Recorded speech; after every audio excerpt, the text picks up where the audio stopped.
Hello and welcome to another edition of the Unicorn Chef. We are joined by a good friend of mine, Bob Stasio. I guess tonight you're in Italian incognito as Bobby D. That's right.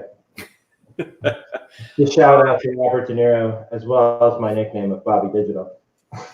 So welcome to our new format where we are now running this live on YouTube. So instead of where I had to give you all of the look for the app and go-to meeting and blah, blah, blah, just put your comments directly in YouTube and we'll be able to respond to them live, asking our Unicorn Chef of the Evening questions.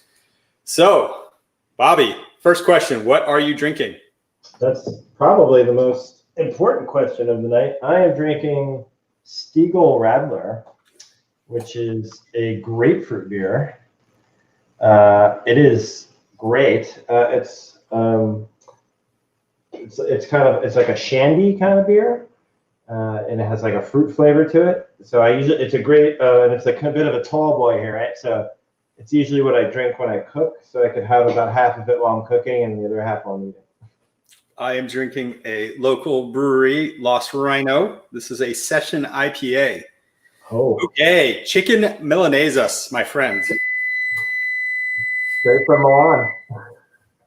Yeah, it's a classic. I think I've had it probably at least once a week growing up. And when I kind of moved out on my own and tried to recreate the recipe, I never quite got it right. And about a year ago or so, I stumbled upon this book here. Sorry. Is it this way? No, this way. There you go. Yeah, there you go. You're in. Yeah, Salt, Fat, Acid, Heat by Samin Noor. How do you say her name? Norsat. And she's got a special on Netflix as well, and she has really interesting ways of just kind of talking about the core elements of cooking with salt, fat, acid, heat, and the different flavors. So very simple type of recipes, but done in a certain way where it just tastes amazing, tastes delicious. So I kind of based this recipe kind of on a mix of stuff I grew up with and how she does her chicken Milanese or like a schnitzel. And it just comes out really well. You also worked in the restaurant business too, right? I worked in the restaurant business a little bit. Yeah, when I was in college, I did a little bit of line cook and also as a bartender and a server at a restaurant, pub type restaurant in Buffalo where I went to school. So I did that for a bit and some catering. But that was like 20 years ago now. So. But yeah, did that a little bit. So what are we doing first? All right. So the way I do this recipe, it's chicken Milanese. So you want to get, I think you're going to post the recipe, so I won't go in great detail, but you get your chicken breasts out, kind of bring them to room temperature. And the first thing I do is prep the potatoes, because basically what you're going to do is you're going to make your chicken Milanese and you're going to lay it over a bed of arugula and onions and potatoes, kind of like a salad bed. So I do the potatoes first because you can kind of get that out of the way and get that going. So I use small little potatoes. You can use any type of potato, fingerling potato, whatever. And I kind of just quarter them out like that. And I'll get a little, I like to do this in the toaster oven, so that's what I'm gonna do. Because it's a little faster and you don't have to heat up the whole oven. So I put some oil in a baking pan or clear glass pan, and hopefully you guys can see all this. And I'll just kind of throw them in there in no particular order. If I was told by some folks to put them face down because it gets them crispier, so I haven't tried that one yet. So let's try it because somebody just recently told me that. Yeah, so oil the pan, throw them in face down like so. I'm doing here. And then all we're really going to do to make it as simple as possible is just throw a bit more olive oil on the top. And then we'll throw some salt and pepper on the top. And that's pretty much it. It's pretty much the easiest thing you can do. And just get it going. So I get these. I think I cut a little bit too many than my pan can handle. That's okay. It's not going to kill anybody. Okay, throw them all in there. So I'm going to just drizzle drizzle a bit of oil on top, and give it a good salting. And then I'll put some pepper on it. You can also throw some garlic on too. Just I like to use crushed pepper. All right, and I'm just gonna throw them in just like that. I'm gonna throw them in the toaster oven for 15 minutes. I actually won't start it just yet because we'll probably take a little bit of time there. But I'll typically put it on at maybe 450 at the highest, depending on how your oven is, 430. And I'll do it 15 minutes, check if they're softish, and then take them out. You can let them kind of warm in there, but I'll kind of get that going in a second. But yeah, that's the first step. Easy enough, right? So easy, Army officers can do it. So easy, a caveman or Army officer can do it. Okay, so I'm going to now, if you want, I could start prepping the chicken here. Now, or I could talk about my cutting board story as well. Yeah, no, tell us about the $300 Ferrari cutting board. So I used to live in DC, and I was walking around DC in Eastern Market one Saturday, and somebody had one of these cutting boards, this nice, cool marble, looking, or a checkerboard style cutting board. And I was like, man, those are really cool. I really want one. And I saw what I thought was the price on one. There's kind of like this casual market there. And I thought I saw the price was $30. I said, $30? What a deal. So I go to the guy, and I wasn't really paying attention, and he had one of those swipe readers. And I gave him my card, and I saw the number come up, and I thought it said 300. I'm like, nah, that can't be 300. And as I was walking away, and I took out the receipt, I was like, holy crap, that was $300 cutting board. So, but it's lasted, 4 years. So is it $300 worth of cutting board? I think so. It's been pretty good. It's been pretty sturdy. You have to oil it, but it's been pretty good. So, but it's been a really good cutting board. So, okay, so this is kind of the key part to the whole exercise here. You got to get a pretty sharp knife. If you don't have one of these, it's a good investment. Even if you have a shitty knife, you can use one of these little sharpeners.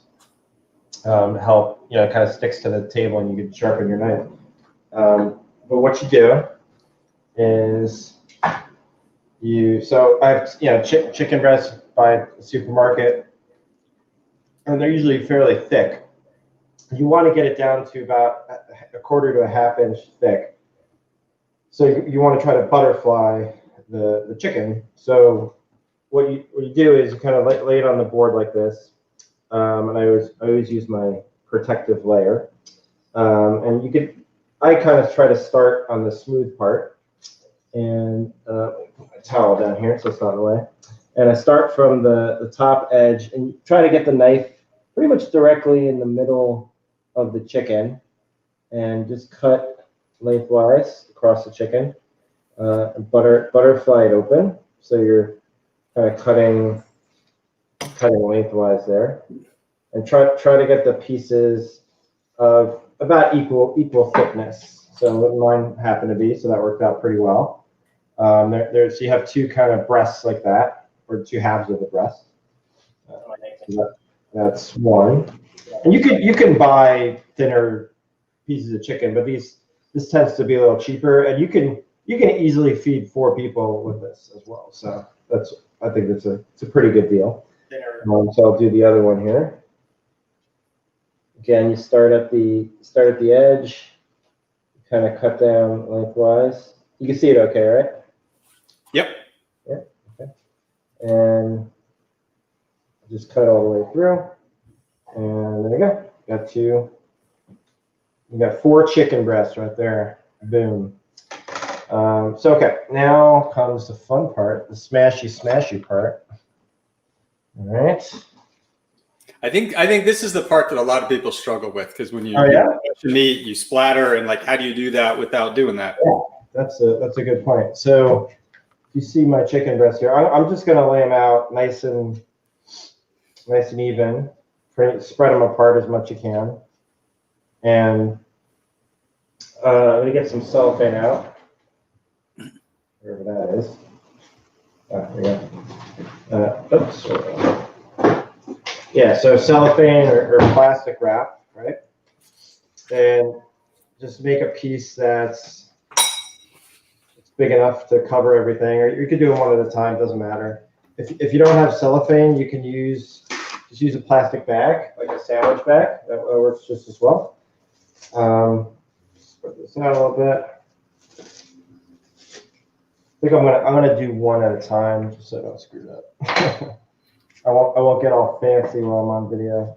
I don't want to screw anything up on my first go around. So typically what I do is I'll take a little bit of olive oil and I'll put it on, either you could put it on the cellophane, you could put it directly on the chicken. I'll kind of do both. Spread it out a little bit, just a tiny bit, and just throw it on top. Okay, boom. And then I have a mallet. One of these, I got this at IKEA for like $2.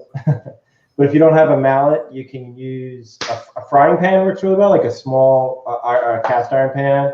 It's probably what you use. Yeah, that's actually works pretty darn well. Or you could even use like a jar or something. It's pretty easy. So basically, you pound it out, and you don't hit it like super hard, just kind of hard enough to throw the weight down. And try to get it an even thickness at about. Try to get it to about a quarter inch thick and even throughout. You don't want to go like too crazy and like smash it, because that will kind of make it all gummy and weird and get it everywhere. So. Okay, that should do it.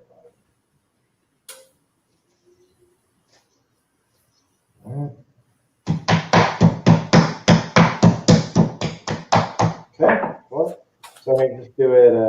So we had a question come in. Why olive oil?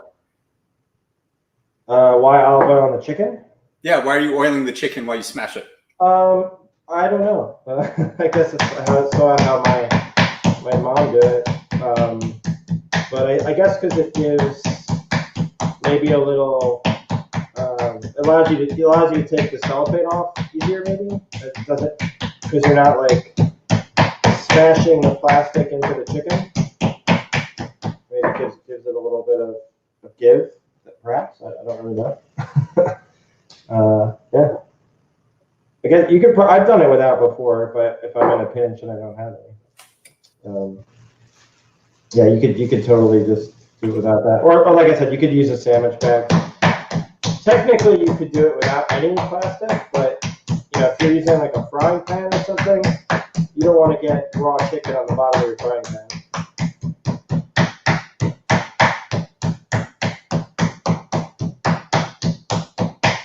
Now, if you go to like a restaurant and you order a chicken Milanese or veal Milanese or something, you'll see they go crazy with this. They'll take a piece of chicken and make it look like a manhole cover. Oh well, yeah, they like work it all the way out. Yeah, they like work it out. I don't tend to, I mean, that makes it just crazy, because then you're just kind of eating a bunch of breading at that point.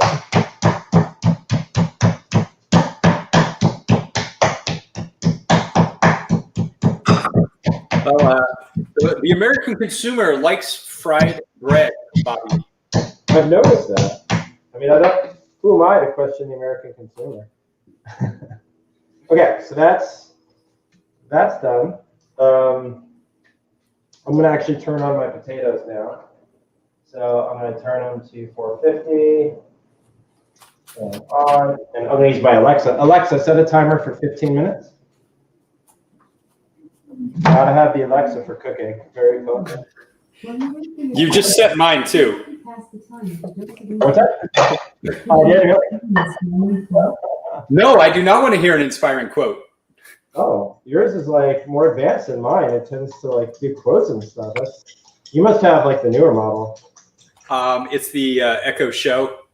Oh, wow. I mean, you got all that fancy unicorn money. Fancy with your Echo Show over there. So. Actually, so it's funny. I'm a little steamed in the last week. There's a company that has been ripping our stuff off for a while. Oh no! And I mean, that's how it works, right? People see your stuff. Well, I'm taking that phrase, that idea. Fine. Like that's the nature of business. I'm not that whatever about it. Right. But I watched this video, and the guy's talking, and the problem is he's literally talking about our product. Like he's talking about our stuff. And it's so bad that there's like a hard stop during the video where when like everybody like moves because they like stopped running the camera and like he did it. And the interviewer's like, so you meant this, not that, right? Because he was so caught up in just talking about our stuff as passing it off on his own. It didn't even make sense. Like I thought they were gonna like steal it and just like because you have like cool logos and stuff. Oh yeah, well I mean we trademarked our unicorns. Good luck with that. Yeah, the unicorns are kind of cool. Thank you. Anyways, all right. So you ready for the next phase of the operation? Yeah. It's always good to have phased operations. They taught us that, I think, in the military. So, okay, the next step is to bread the chicken, and you want to kind of set up a bit of a conveyor belt with this. The first thing you do is you set up a bowl of flour. I use these kind of like shallow serving bowls, work really well. So you set up a bowl of flour. You set up and season it with, I put some cayenne pepper and some paprika in it. And then you got 3 eggs, which you beat and put a little bit of salt in. And then the last one is breadcrumbs that also require some Parmesan cheese, which I forgot. You gotta get out. Yeah, I really like that because that Parmesan cheese gives that the fat melts and creates that. Yeah. That is one of the key ingredients, and I will give that credit to Simone here that I never put in before making this, and it makes all the difference for sure. It is really good. Okay, so, and I use panko breadcrumbs. Now I'm going to do something a little weird. I'm going to. So this 3-step process is the basic to just about any fried meat that you're going to make ever. And the reason that you're adding the flour first is the flour is going to help the egg yolks stick to the meat. Otherwise, it kind of runs off. So the flour is what gives it that sticky bit. And then like we were just talking about, the cheese in the final piece is you're giving this extra layer of fat that's going to melt with your crust. Now, there are a lot of different ways to do this. Just this is kind of like a core basic recipe you'll see repeatedly. Yes, you could kind of use this for a number of different things. Yes, for many years I didn't use flour because my dad, who did a lot of cooking in the house, he never used flour. He just used breadcrumbs, and I was missing out for many years. But he just kind of jammed in the chicken into the breadcrumbs. So what I do, and you could have homemade breadcrumbs. You make breadcrumbs out of croutons and you kind of chop them up. But I've taken panko breadcrumbs and I've just put them in a food processor or blender real quick, and I'm gonna do I just did like 2 hits on that just to make it a little finer. So throw that in, and now I got my cheese, and I use Parmesan cheese with a grater, so I kind of freshly grated in there. So you want to put probably about 1/4 of a cup or so, 1/4 of a cup, give or take, of cheese in. I always think the more the better with cheese. Everything, eyeball it, whatever looks good, it'll work out. This is an Italian recipe. It's kind of hard to butcher these things. You know what I mean? You sort of like do it and it works out. The key to this, the only area you really have to be precise is in the cooking, when you cook it in the fat. That's where you got to be kind of the timing is key there. So, all right. So now I'm going to go through like Henry Ford and on a conveyor belt here, and I mixed in my cheese to my breadcrumbs, and I'm going to just go across and bread these and throw them in there. And little pro tip is I like to use a tongue, because if you don't, then your fingers get all gummy with everything from your flour and your egg and everything. So that's how I like to do it. So yeah, so you just kind of coat the chicken and press it down in the flour, get it all in there, dredge it through the egg as best you can. Kind of hit both sides, and then throw it in here. Throw it in the breadcrumb. Just try to cover it. Really try to get as much of the area as you can. Make sure like every bit of it is covered. You don't want it to be naked when you cook it. All right. Maybe I actually should have made my breadcrumbs just a little finer, but that's okay. You can also use Italian breadcrumbs. I've done that. That's usually what I do because it's kind of hard to find panko all the time. I tend to get them at Trader Joe's. Yeah, panko is just the Japanese equivalent of breadcrumbs, and you'll see it used in their version of this. Yes, they pretty much every culture has some version of this, right? You have like the Germans have schnitzel, and obviously, the Japanese have pork cutlets or chicken cutlets quite a bit. I find most foods have some analogous thing in every culture, Well, I think I'll throw out a sneak peek. So people have been asking, when am I going to do my own cooking on this? Yes. And one of my favorite winter recipes, which most likely would be when I would have the open show slot for me to cook, it involves a tempura. I will show you how to do tempura from scratch. Not as hard as it sounds. I've done it a few times, probably not as good as yours, but yeah, I'm very interested in watching that one. I love a good tempura. Yeah, use quite a bit of flour for that. Right? So that'll be in December. That'll be exciting. So tempura, what do you make in tempura? I'm not saying what the recipe is. That you have to tune in for. Is what you're saying. I have perfected the world's greatest grilled cheese sandwich. And my grilled cheese involves tempura. I'm quite interested in this. So what's the best one you've had on here so far on the cooking show from the guests? Or the most liked? My favorite guest? I guess, yeah. My favorite recipe? Yeah. The recipe that you like. So I have different ones for different things. I really had fun with Janine Frederick with the paella because I don't actually have a paella pan, so I had to use my skillet.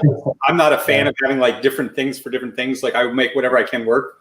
And it was just funny to have this like pyramid growing out of my pan. And I'm like, and it worked. And it was a great paella. In fact, I had made it previously for my mother too, for her birthday in May. I think the best tasting recipe would be Lena Terrazas. We did a bacon wrapped pork tenderloin.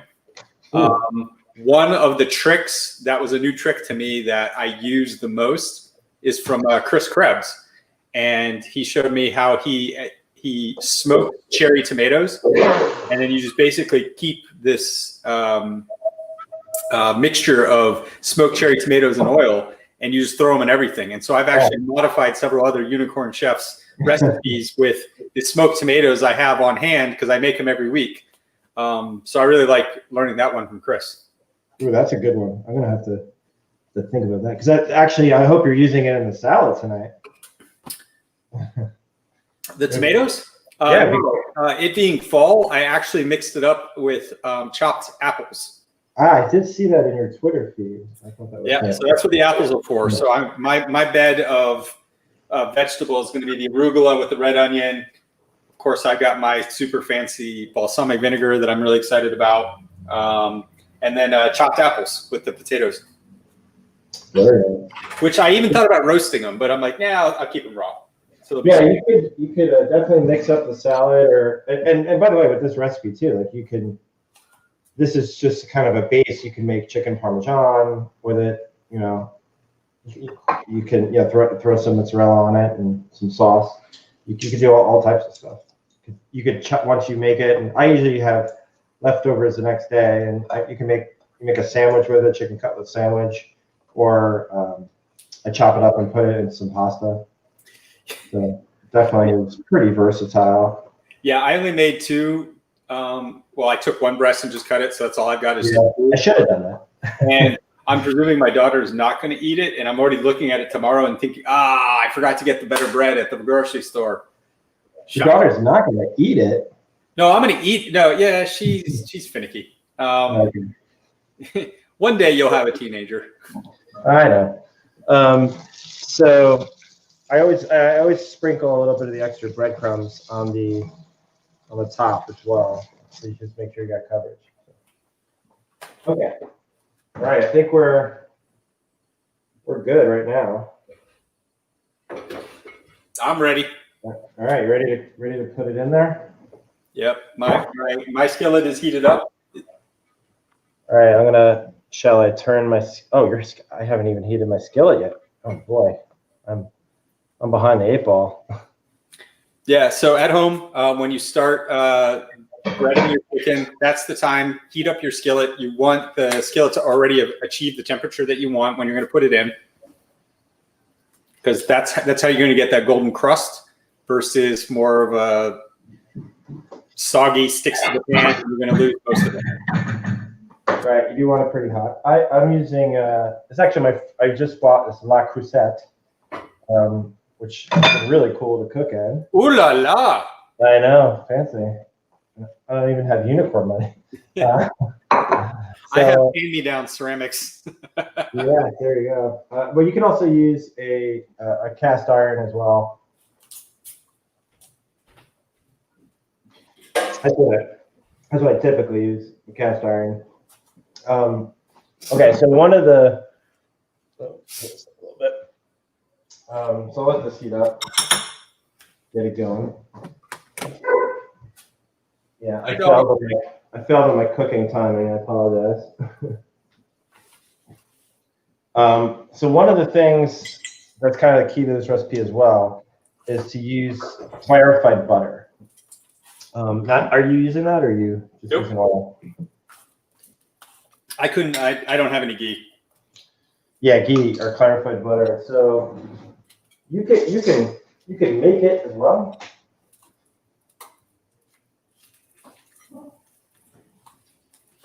The advantage you get with ghee is kind of the same advantage you get when you're making steak, in that ghee does not burn.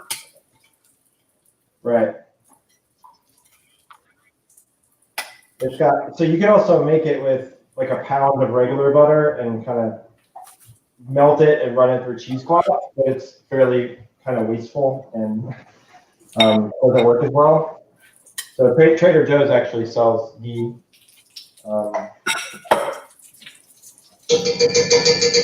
So you're gonna want to heat it up to a pretty good little medium-high heat. And I'll teach you a little trick on how to see if it's hot enough.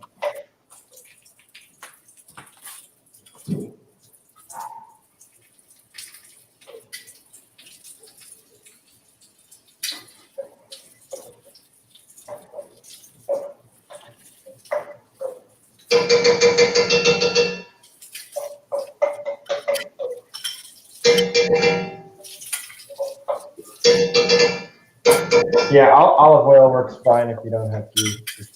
Yeah, well, the thing you got to be careful about with olive oil turns toxic above 400 degrees. There's your Alexa alarm. Oh, that's my Alexa alarm. They're both happening at the same time. Alexa, timer off. Alexa, stop.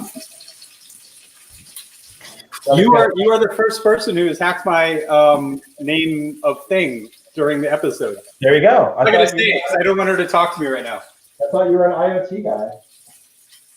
That's why you're Bobby Digital, right? That's right, Bobby Digital. Why are you Bobby Digital? What's the story behind that name?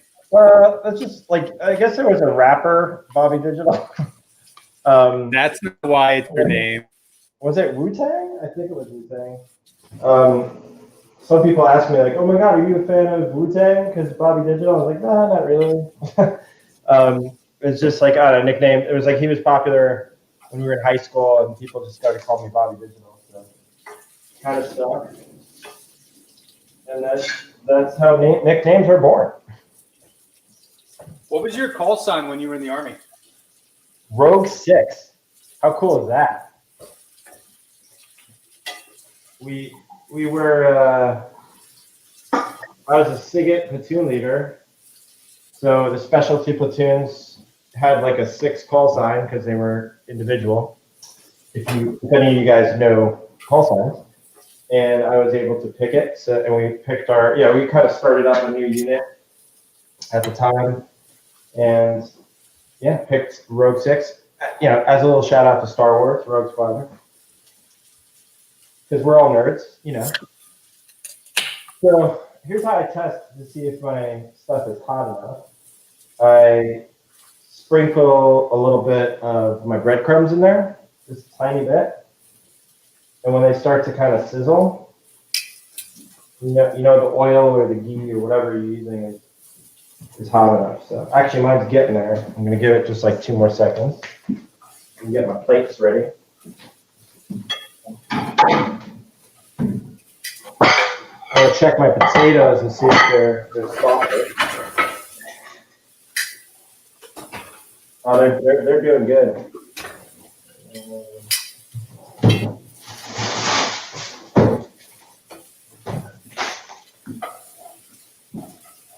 And I get some paper towels ready too, as the chicken is done and comes out, I kind of put it on there. That's to soak up the extra oil. Yeah, soak up the oil for sure. Yeah, I think I'm good here. I don't know if I'm there. I'm a little behind you, sorry. I love this. We are not far away from eating. Yes. I really like it when the recipes are on time. I've had some episodes where at this point, and we still haven't thrown anything in a pan yet, and I'm like, gotta eat. Yeah, this recipe, it's a good like weeknight recipe. It doesn't take that long. It's pretty quick. You get everything done, and it gives you some leftovers too. So I typically do. I throw it in there to cook in the ghee. And I'll do about 3 minutes per side, but it really does vary based on your oven or how you have the heat. And you want to make sure you're not overcooking it, so get it to that kind of golden brown.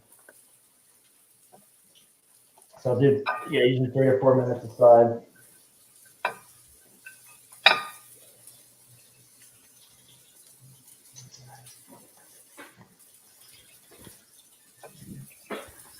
Yeah, it's going good.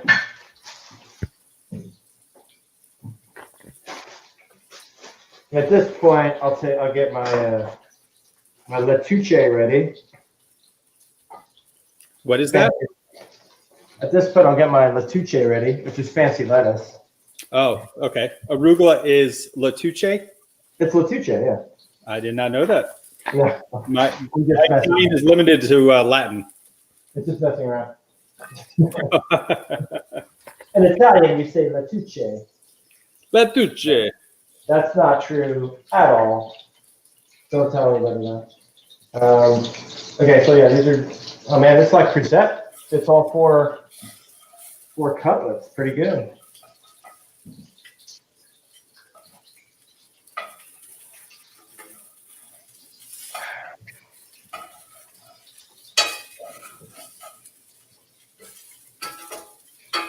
So for fun, because I had mushrooms already, I also sliced mushrooms and are sauteing that with my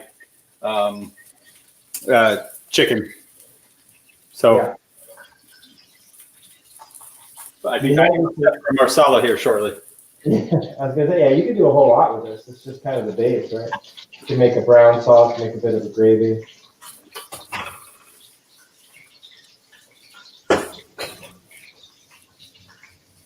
You have to kind of watch and make sure the thinner ones, because I have a couple that are thinner and thicker, that you kind of don't burn them on one side.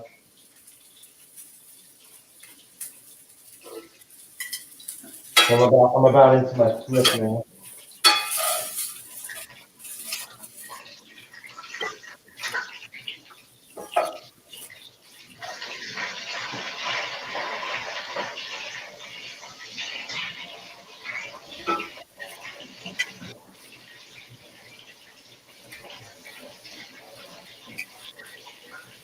So what are some other different ways you've done this before? By the way, what, right? What are some other different ways that you've done this before? I just used Italian breadcrumbs and cooked it in a skillet. Just using olive oil.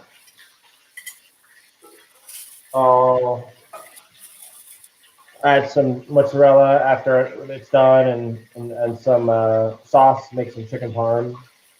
But you can even do this with veal as well. So I've done a kind of different variations. Or pork. Pork's good. Let me get my dog out of the picture.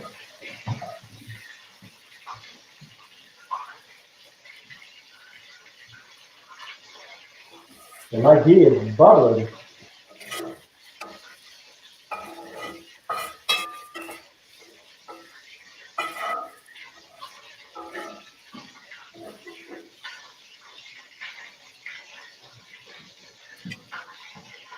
How's yours coming along?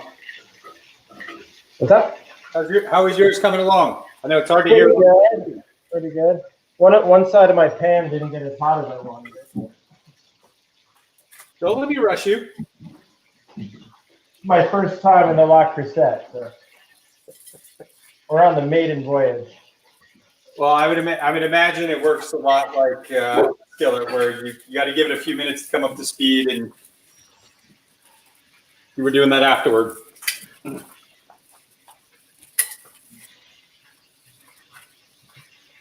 Yeah, one of mine didn't get as golden as I want on one side, so I'm gonna flip it back. Okay.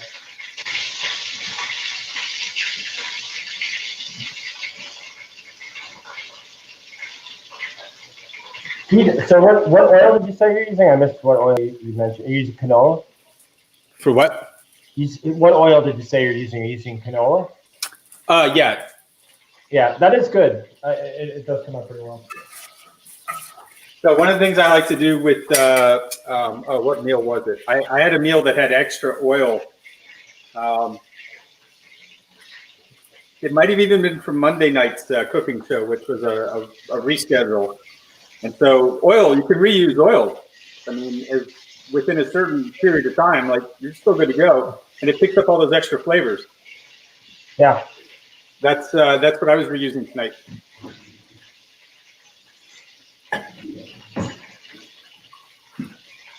All right, just about getting done.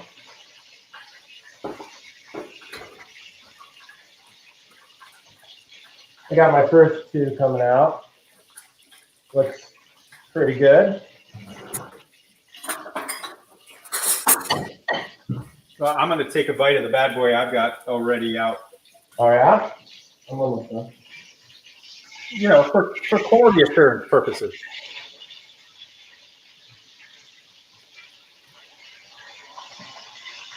What are your thoughts? Pretty good. Just like Mama used to make? Actually, my mom never made this. Our chicken recipe growing up, my mom, we called it cheesy chicken, and she would roast, chicken thighs and whatever, but cover it in garlic and Parmesan and just roast it in the oven. We never had like the pan fried. Right.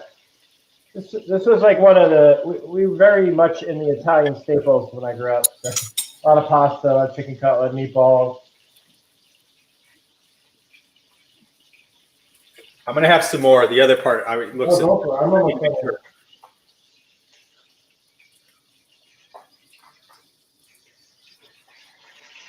Yeah, that's good. I'm just hitting because I had 40 dudes. Mm. And that's gonna be good in a sandwich tomorrow too. Oh, so good in the sandwich.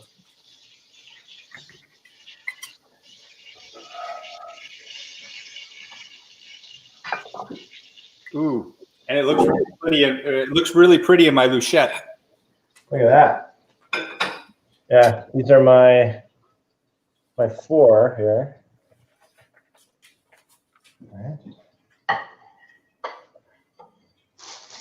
All right, so I got my chickens done, and I'll plate it. So I got my kind of my bed of lettuce here. Your potatoes are out. My potatoes are done. I'm gonna put them on right now. So the use of the potato, I feel like this is very North Italian. It is very good. Well done. I picked this one up when I visited Milan a couple of years ago, and this is so the recipe. You know, a lot of the recipe comes from the salt, fat, acid, heat, but the way it's served is kind of what I picked up when I visited Milan, where in north of Italy. You know, you go to a restaurant there, they're big on the Milanese, obviously, all the types of Milanese, and this is kind of how they served it. It was just over a bed of like arugula or something simple or spinach, and they kind of surrounded it with potatoes. If you check out kind of how I'm doing it, and they just made it like an extremely simple salad out of it. Just threw some onions on it, maybe some walnuts, some pine nuts. And just some olive oil and vinegar, and that was it. It's funny you mentioned pine nuts. That was the other nut I was thinking about doing this with. Yeah. So the last thing I'll do on my salad here is I will add. So this is Sicilian balsamic vinegar from Saratoga Olive Oil Company, which is really great. And it's literally like a dressing almost for salads. It's delicious. So I'll just drizzle some of that on there. And hold on, you had something you wanted to tell us about balsamic vinegar and olive oils. Oh, about this company here? Yeah. Yeah, I mean, it's this tiny little company in Saratoga Springs, New York. There's only like one location, and you can only order it directly from there. They don't sell it anywhere else. We'll go there and buy it. But it was absolutely delicious. But they have all different types of olive oil and balsamic vinegar, and you can taste it there. It's really good. Okay, so I got my salad. I take one of my chickens. That's it right there. Hold on. Oh, I'm ready. I'm gonna get a picture for the gram. Well, we gotta take our picture together. Oh, we're definitely doing that. But yeah, I also want to take a picture. You gotta go for the gram. Your fans are waiting. My stomach is waiting too. Yes, indeed. That's the best part about doing this is I get to eat it afterward too. Yeah. So how'd yours come out? Hold on. Let me get my really awesome picture. All right. Oh my God, that is so pretty. So pretty. I think you win the award for the prettiest picture. Yeah. I think presentation matters, sir. All right. Well, yeah. I'm gonna pull up our screenshot for our picture. You got to make sure you're in it. Oh, totally.